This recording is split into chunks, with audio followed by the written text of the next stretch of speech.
Well, good afternoon, everyone, and thank you for being here today. This is an exciting day for the University of Cincinnati, for Bearcat basketball, and this entire community.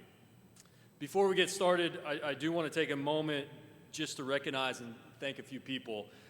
Coaching searches are never simple, and this one was not.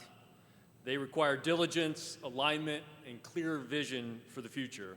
And I am especially grateful to Deputy ADs Brad Pike and John Daniel for your leadership, your commitment, the many hours they put into this process.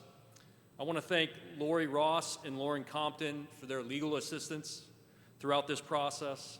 And I also want to thank Zach Stipe and the media relations team, facilities team, our UCATS group, and everybody that's involved in putting this actual presser on. It's not easy to do in a very short period of time. Our staff work incredibly hard. I'm very proud of the staff that we have here at UC. I also want to thank Dr. Pinto, president of this university, our university board of trustees, and university leadership for their continued support of Cincinnati athletics. Their commitment to excellence in everything that we do in this very competitive Big 12 environment is felt every day. Today is about finding the right leader at the right time for this historic basketball program, this university, and this city. Someone who understands what Cincinnati is all about, someone who understands the pride, the edge, the expectations, and the responsibility of wearing the city's name across our chests. Jerrod Calhoun is coming home, back to the state of Ohio where he grew up, and back to the city of Cincinnati where his coaching career began under Coach Huggins. A graduate of this university, Coach Calhoun knows firsthand what it means to be a Bearcat. He understands the expectations that come with this job to connect this city and this fan base to this program. The competition in the Big 12, as we all know, is fierce. Night in and night out, we play against some of the best teams in the country, coached by some of the best coaches in the country. And to succeed in this league, you need more than just talent. You need an identity. You need discipline, and you need a competitive edge and a schematic advantage. That's exactly what Coach Calhoun brings to the table. But beyond systems and style, what stood out the most throughout our process of getting to know him is his ability to build a true program identity. Not just a team for a season, but a culture of long-term success. The expectations at the University of Cincinnati and our basketball program are high. They always have been, and they always will be. We expect to compete for Big 12 championships. We expect to compete nationally in the NCAA tournament. We expect to develop young men, to graduate young men, and prepare them for success in life. That's why today is important for our program. We have found a leader who fits Cincinnati, who understands it, who values it, and who is ready to fight for it every day. Coach Calhoun, we are thrilled to welcome you and your family, your wife Sarah, your children Jordan, Kennedy, Kendall, and Quinn to the University of Cincinnati family. We are excited for what's ahead, and we are all ready to get to work. Coach Calhoun.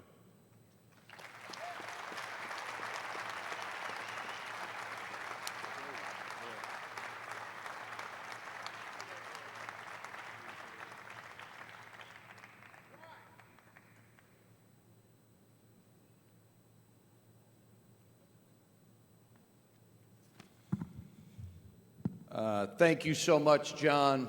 I want to really thank Dr. Pinto. It was great meeting you. Really look forward to your leadership and spending some time with you in the next couple days. I want to thank our Board of Governors. You guys are the best. I thought this was the best process in my time in coaching. I want to start by thanking my family, the sacrifices that they've made throughout my crazy basketball journey. They're really sacrificing school here lately. We've been in Las Vegas, San Diego, Utah, and now Cincinnati in 9 days, and I think they've been to 1 day of school. so they're not looking forward to school. But they've been part of this journey and play a huge, huge part. I want to thank my agent, Brett Just. This would not have happened without his guidance. He's had the last 5 national championship coaches. There is no better agent in college basketball. I'd also like to thank Kevin Walsh that made the trip here today, Brett's number 2 guy with WME. My journey started right in this gym. The gym looked a heck of a lot different, I can tell you that. I'll never forget, coming from Cleveland State University as a player, we were getting ready for opening night, and it was a practice, and I was walking. I'm so confused by the gym, but I was walking with Coach Huggins, and I asked him, I said, Hugs, what's tomorrow going to look like? What's this crowd going to look like? I just got done playing. I'm a student assistant. I don't know anything. And he said, Jerrod, it'll be 13,176 people every night. They're here to see the Cincinnati Bearcats. It doesn't matter if we play Akron tomorrow. Our team is beloved by these fans. And, that started my journey. And this has been an amazing basketball journey. And I really believe, I told Terry Nelson and I told Corey Blunt this today, I think the man above had this mapped out. Coming back here was in his plan. It started, at Cincinnati, learning from Coach Huggins. I think the best college basketball coach of all time. The best practice coach I've ever seen. He empowered Andy Kennedy. He empowered Dan Peters. He just empowered you. He made you believe that you could do anything. Then it was on to Walsh University with Jeff Young, probably the greatest coach in Ohio that nobody talks about. Won a national championship there, and it was an incredible, incredible 3 years. From Walsh, went back with Coach Huggins at West Virginia. I met him at a Burger King in Youngstown, Ohio. He said, "You want a job?" I said, "Sure, Hugs, I'd love to work with you again." True story. So he says, "All right, I'm going to make you my director of basketball ops." So I went there for 4 years, was the director of basketball operations, and really learned how to run a program on a day-to-day basis. It was awesome. And then the opportunity to go to Fairmont State, a Division II school, took a $60,000 pay cut. We were going into the Big East. I wanted to be a Division II head coach. And once again, I turned to Hugs, and he said, "If you want to run your own program, you don't get too many opportunities. You probably need to do this." So I went down the road, and Paul Molinari joined me, Mantoris Robinson, and Joe Mazzulla, and off to the races. Press conference came. The next morning, we were supposed to have practice. I'll never forget this. And the stage was still set up. And I wanted to call Coach Huggins and tell him, "Can I come back? What did I just do? What kind of mistake did I just make?" But honestly, it was the greatest experience running your own program because nobody cared. Nobody watched. Nobody saw your mistakes. So you're able to really tinker with your offense and your defense. And it was incredible. We played for the national championship. And then off to Youngstown State, where I was hired by the guy by the name of Ron Strollo, just a tremendous AD, but I was guided by Jim Tressel, just a tremendous president. After we lost the Division II game, he recruited me to go to Youngstown State, and a lot of what we do program-wise and belief-wise was from Jim Tressel. The way he operated, the way he ran our university, it was just incredible. Was considered one of the worst Division I jobs in the country when we took it. And 7 years later, we had 2 of the best years back to back. And then it was off to Logan, Utah, a place that none of us knew about. Was hired by Diana Sabo, probably one of the greatest interviews I ever had. I got to meet the players. It was very unique. The players were involved in the process of hiring a new coach, and as I was selling my vision, I didn't want to leave. I said, "Wow, these kids really want to win. They're buying into what I'm talking about," and it was the greatest experience. But all things kind of always led to Cincinnati. But the way we've built it at every stop, and especially the last 2 years at Utah State, and I was telling Terry Nelson this, we have a very unique system. We have a different style to play basketball. We're very precise on how we recruit, how we operate on a day-to-day basis. In the modern era of college basketball, I think you're seeing a lot of people just accumulate talent. We want to accumulate winners. And at Utah State, 2 years ago, we went to the NCAA tournament with $800,000. We were the lowest at-large team in America. This year, we went and spent $2.4 million on a roster, and we won a regular season title.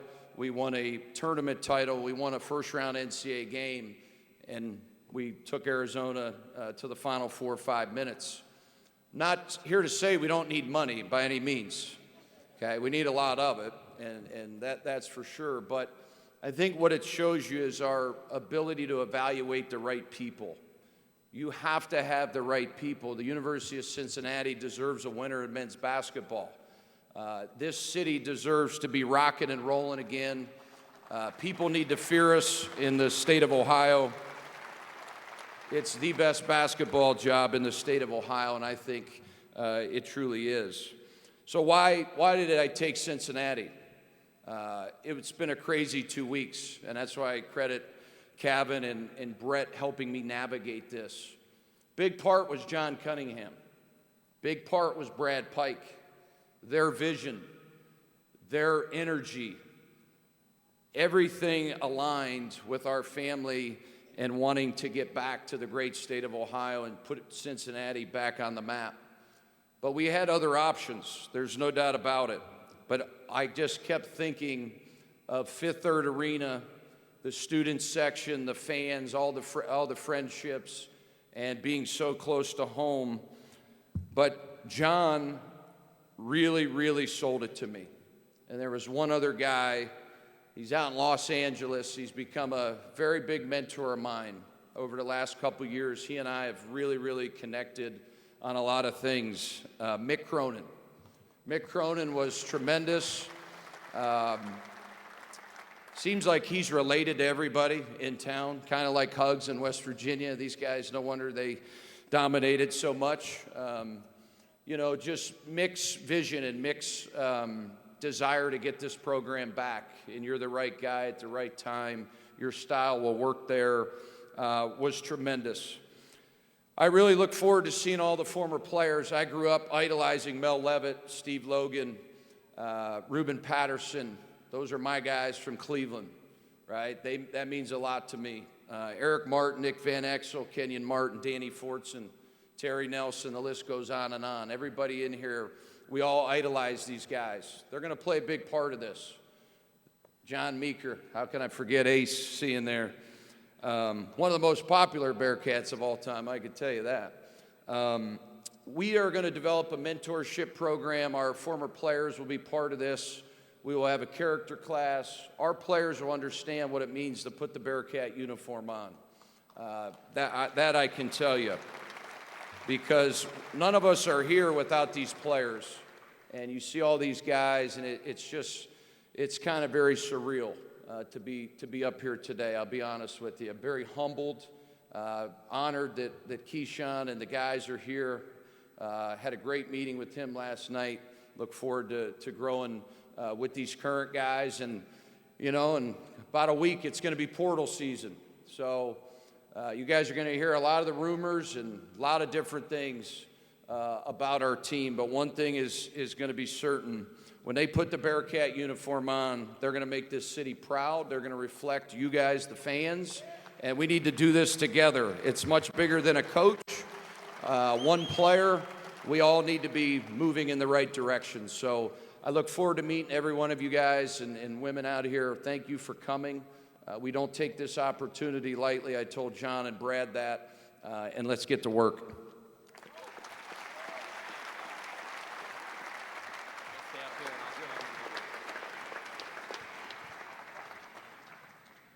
Media, please raise your hands for questions and use the microphones. Chad? Coach Chad Brendel, BearcatJournal.com.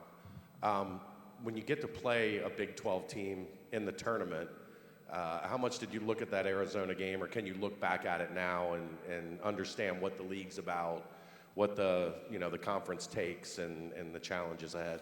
Yeah, I mean, listen, every possession is a challenge in this league. The physicality, the coaching, it's a demanding basketball league. The first thing you have to do to have a successful team in this league is you got to have depth. If you don't have the depth, your kids are going to wear out. Basketball's a long season. We want to develop a great bench. That, to me, is going to be critical. We have to have 9 or 10, maybe 11 players in our rotation. I think what Tommy did was a little bit different. Obviously, every coach is going to build their roster. They're going to scheme differently, different brands of basketball, right? We have some unbelievable successful people in here today. There's a lot of different leaders. There's a lot of different styles to doing things. Our style on offense is going to be about find, create, and keep advantages. We want to find an advantage. We want to create it. We want to keep it. We want to create space for players. We want to play fast, but we want to play efficient. So seeing Tommy's team, he's very convicted in what he's doing with his size this year.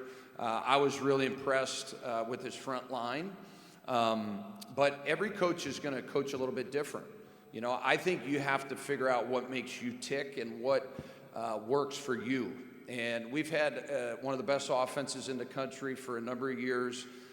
Nobody in the portal goes in there talking about defense. I could tell you that. So right then and there, we're one up on most of the teams in the country, because when they look at us, they see a very good brand of basketball where the ball goes in. But, you know, we got to see what we retain, what we'll get in the portal, but we're going to recruit to our system. We're not going to just accumulate talent. Joe and then Scott. Joe Danneman with Fox 19 here in Cincinnati. Jerrod, when John introduced you, he said one of the traits that stood out was your ability to build a true program identity. You've done this for a while now. What would you describe as your program identity? Yeah, I mean, I think it's family. I think it's a family atmosphere. You know, it starts with our players' families. I think on all the best teams, if you ask Coach Huggins about his Final Four team, the unsung heroes of that team were the parents. We had unbelievable parents. Same thing with the 92 team with Eric and Terry and those guys, right? So during the recruiting process, you have to do an unbelievable job in a very short period of time to make sure that the guys you're bringing in really fit to how you want to coach and how you want to run your program. So we're very simple. It's putting the team over me, so it's we over me. There's a million ways to do that, but we want to make sure every single day we are taking the steps in order to see that behavior, not only on the court, but in the classroom, you know, in this community, right? I think, you know, the most gratifying thing about all this, you know, we're landing in Cincinnati, and I'm getting texts from parents of players at Walsh and at Fairmont State and at Youngstown State. You know, none of us are taking these wins with us when we go, right? It's memories, it's relationships, and that's what this program will be built on. And I explained that to Terry, and I explained that to C. Blunt. Like, we got to have that on a daily basis. Scott Springer, Cincinnati Enquirer. Sometimes when coaches move, they bring some players with them. Are any Aggies that might look good in black and red? And one other thing, what did it mean for that big fella in the red hat to come hug you before you came up here? Yeah, I mean, listen, today, the way the transfer portal works, it's not open yet. So when the portal opens, we're going to recruit a ton of guys. You know, at 2:45 today, our journey will start, not only with the portal, but the most important guys are the guys in your program, right? The guys that are here right now have built-in advantages of playing in the Big 12. They understand what the Big 12 looks like, what the coaching styles are. So we're going to start with our current players because they're the most important guys. And then when the portal opens, we'll look at that. But you got to understand, a lot of players nowadays understand they're picking a program not only for the university, but for the coach, the relationship, the style. So Utah State is a top 30 job in America. It truly is. You know, it's a place that has an incredible student body, 3,800 students every night. So, you know, the players that are there will have to decide that. But I can tell you this, when we got the 9 seed, after winning 28 games in a regular season title and a tournament title, that was pretty telling. And I think the game has changed. I think college basketball has changed forever. We don't have one team outside of Iowa, which is a 9 seed, and they're a Big Ten school, right, in the Sweet 16. So I think kids will die to play at the University of Cincinnati. This is an incredible town with an incredible fan base, and I think we'll be able to attract some of the best players in the country, whether that's through the portal, high school, retaining our current guys. We have to look at everything. Keegan. Keegan Nicholson with Bearcat Journal. When you go back to your early 20s and your playing career ends, what was the ultimate motivating factor that made you get into coaching, and what's kind of kept you in the profession? Well, I knew I stunk. So when you're 6'3" and you stand in the corner, and I played for a legendary high school coach in Ted Kwasniak. Just a wonderful person. That's where my love of basketball really started. The way he ran our program, Mel Levitt can tell you, I think we have the second most state championships in the state of Ohio. That's where my love to really want to coach. But I was pretty realistic, and then I got with Coach Massimino at Cleveland State. And when I got here, guys like Andy Kennedy and the assistant coaches, the amount of knowledge you were able to gain, you just wanted to keep striving to move on and, continue to climb up the ladder. Who's next? Mike and then Yanni. Mike Petralia, CLNSCincy.com. Welcome, first of all, Jerrod. And secondly, what types of characteristics have you taken from not only Bob Huggins, but so many other coaches, and how will you apply them here in Cincinnati? Yeah, Jeff Young, probably the best skill development guy I've ever seen. Andy Kennedy, I would say, was tremendous. I worked with him with the bigs, but just a great personality. Coach Huggins, I will say, is the best practice coach I've ever seen. If you look at his coaching tree right now, it's one of the most non-talked about coaching trees of all time. And, guys like Brad Underwood, Mick Cronin, Andy Kennedy, the list goes on and on. He empowered us to run stations. He empowered us to run a side of the ball. Joe Mazzulla has been instrumental, to be honest with you. He and I see the game similar offensively because of our relationship, and there's not a lot of coaches that run these types of offenses and that sort of thing. Coach Massimino, obviously the family atmosphere, the changing of the defenses, kind of what we did with Arizona, putting that pressure on them. That was Coach Huggins, that was Coach Massimino. Just so many lessons. I think you get better with time. Looking at those pictures, it's kind of depressing because I got gray hair and it's time flies. But as time goes on, I think you get better at every stop of the way. So just so many people have impacted, my journey. Yanni, then Chad. Yanni Tregellis with Local 12. A little bit of a nostalgia one here, Coach. If you can take yourself back to 2003, 2004, you're a student assistant with Hugs. Did you ever, in your wildest dreams, when you're thinking about your coaching path, think, I'm going to be back here in the future? I mean, you don't know where life's going to take you. You have to take a risk. I think my biggest risk of my career was leaving Coach Huggins and taking a Division II job. I don't know if anybody in the history of college basketball has done that. All these Power 4 guys that want to be head coaches, they don't really want to work at the Division II level, So I would say, you dream of it, but you don't stop working. At the end of the day, life's about getting on to the next chapter. As soon as all this hoopla ends, I'm going to go back to my hotel tonight with a headache because I'm going to have 1,000 things to do by 10 a.m. tomorrow, and coaching's hard. Coaching's very demanding. Coaching is 330 days out of the year. That's why, my kids have sacrificed a great deal, my wife. But they understand the way we run our program. We try to integrate everybody as much as we can by getting them on road trips and, those sorts of things. But to be back here at the University of Cincinnati, it's a dream come true, right? And as I said, without John Cunningham, Brad Pike, and Coach Cronin, I don't know if this happens. They really, really had a great vision. You've built a coaching staff at the D2, low major and mid major levels. How much do you take from that going up to the high major level? How much is it the same? How much do you have to look at it a little different? Yeah, I mean, nowadays, when the rule passes, anybody that's on staff is going to be able to be on the floor. So the rules have changed, the game's changed. I think your organizational pieces, a couple guys on offense, right? We have 2 guys on offense, 2 guys on defense. We have a personnel guy. We have a, late game situations. The reality of it is most games are won in the last 2 minutes. I think we're 17-4 in the last 2 years under, 2 possessions or whatever it is. You have to be able to execute late game. You have to have a plan. You have to, so those things are done in the offseason. Those decisions are made. Are you going to foul up 3 on the road or at home? Sideline out of bounds, 2 seconds, they're switching everything. What are you running? This staff is high level. They'll be high level. We're thinking we'll have 1 or 2 more positions.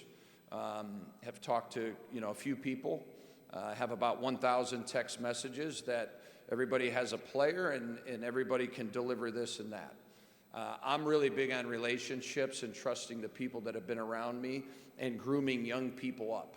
So the way we do our freshmen up to seniors, we want it to be like the real world. We start a lot of our freshmen at a certain level, and we want to try to incrementally see those gains, not only on the court, but also financially. So everything's kind of strategically done. We have a plan, and, I think I shared that with John and Brad, and, I think they saw the plan, and I think we both kind of agreed that this is going to be a really good thing. Scott, then JT. There are GMs now in college basketball. Your relationship with Corey Evans and how that's going to work.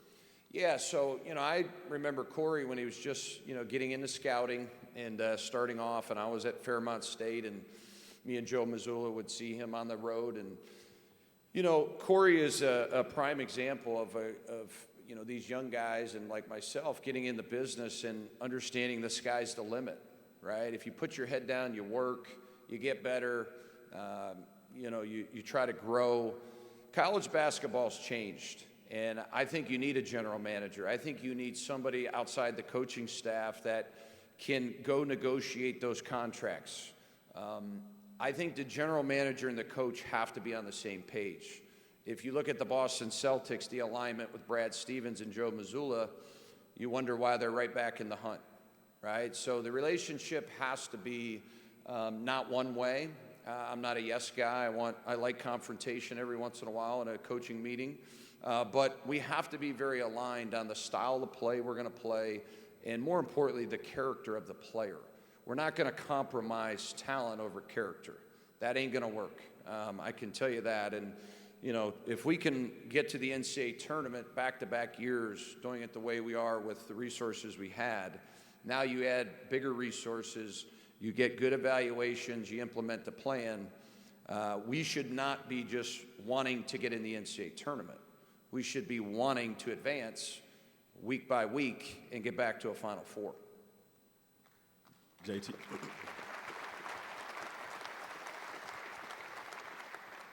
JT Smith for the Front Office News.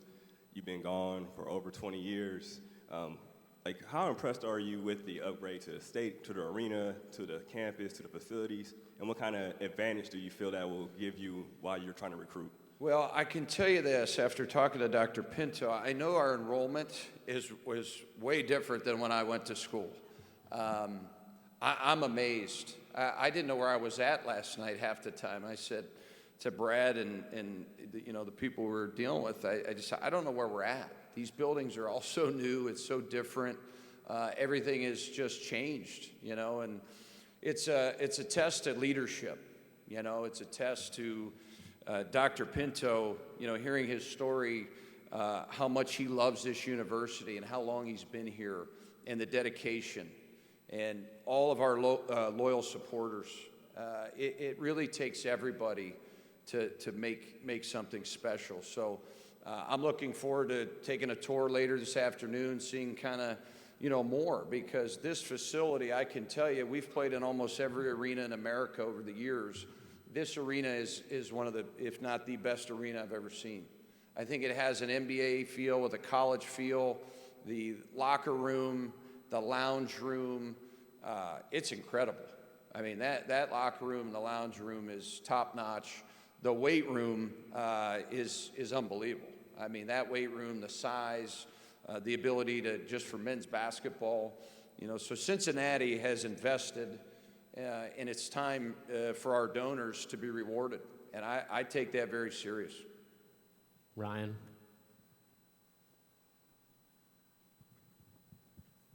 Ryan Roberts with Bearcat Sports Hub. Coach, when it comes to transfer portal additions versus traditional high school development, how much of an emphasis do you put on both, and how does your recruiting footprint change being here at Cincinnati? Yeah, I think it's going to rely on, really depend on, what our current guys do. Who wants to come back, who we decide to bring back, who makes sense in our system. You can't have 15 eligible players, I could tell you that. You're going to have problems. It's hard to play 11. So at the end of the day, you're not playing 15, so you need to develop 12, 13, 14, and 15. Whether 12's active or not, you have to make that decision. But we took 5 freshmen last year. It was the greatest thing we ever did. Our scout team was one of the best scout teams in the country. The youth and the energy every day from those freshmen was awesome. So we'll do it a little bit of each. I want to retain guys. I want to get some portal guys. And then eventually, once you get your feet under you, you should be adding about 4 to 5 portal guys a year. That's about it. So you start to develop, you start to retain, and next thing you know, you have a culture that you've kind of built. And, then the players hold each other accountable. And, that's what we had over the years. All our great teams, we had great player leadership. Obviously Coach Huggins was, the leader on the Final Four team at West Virginia, but there was many leaders on that team. Those players did a tremendous job, and Hugs kind of taught them that. Same thing at Utah State. We had great leadership amongst our players, the connectivity, the camaraderie. I've never seen nothing like it, to be honest with you. And that's what we have to build here. And it's about the evaluation of the person more than basketball. We have time for 1 to 2 more Yeah, questions. we're putting Quinn to sleep. My 7-year-old's ready to go to bed. She's tired. Keegan, final question. What was the difference this past season to produce a top 50 defense and efficiency? I think, kind of what I alluded to a couple questions ago. I think you got to constantly change as a coach. You have to adapt. You have to grow. Some of the best people you can learn from are high school coaches. We have some incredible high school coaches in the state of Ohio. Some of the best. So I think as you try to build your program and you take the next steps, we asked ourselves, hey, where did we finish on offense and efficiency and defense? And we weren't happy. We were 149, I think, or 150. And it just ate at me all summer. And so we changed our recruiting philosophies. We changed our schemes and just really put an emphasis on it. And if you look at, Cincinnati basketball, the best teams here, people feared us. People feared coming into Fifth Third Arena. You have to get the fear into your non-league opponents and your league opponents by really getting after them. One thing we'll do is we're going to steal the ball. We're one of the best teams in the country at stealing the basketball, which is leading to fast breaks, which is getting people out of the stands, whether you're shooting step-in threes or dunks. We want to have that style. But, now the next step is to get to top 30, and stay in the top 20 in offense, and now you got a special thing. Thank you, Coach. Welcome back up, Dan Horde. All right, thank you.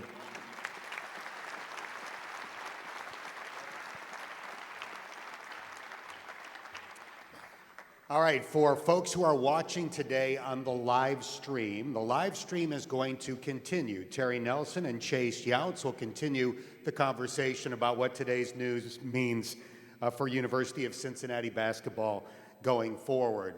We want to thank Coach Calhoun, Athletic Director John Cunningham, and President Pinto for being here today. We also want to really thank a man who won 935 games, went to 2 Final Fours, and earned his rightful spot in the National Basketball Hall of Fame. Please welcome back Bob Huggins.